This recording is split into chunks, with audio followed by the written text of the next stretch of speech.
మోడీనైనా arrest చేయొచ్చు, అమిత్ షానైనా arrest చేయొచ్చు.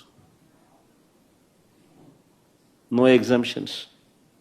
కావాల్సిందల్లా ఎవడో ఒకడు బీజేపీ పార్టీ నుంచి ఒకని కండవా కప్పి తెలుగుదేశం పార్టీలోకి తీసుకోవడం, వాడితో మోడీ నాతో ఎన్ని చేయించినాడని చెప్పి చెప్పించడం, మోడీ మీద కేసు పెట్టడం,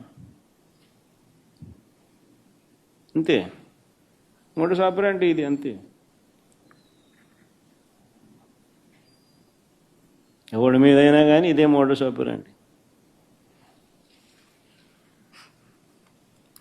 నేను అడుగుతా ఉన్నా, ఇదే సాంప్రదాయం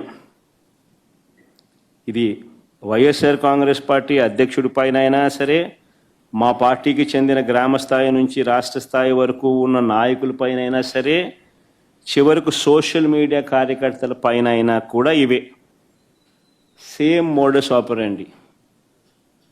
తప్పుడు ఫిర్యాదులు, తప్పుడు వాంగ్మూలాలు, తప్పుడు సాక్ష్యాలతో కేసులు పెట్టడం, ఇంకా పెడుతూనే ఉన్నారు.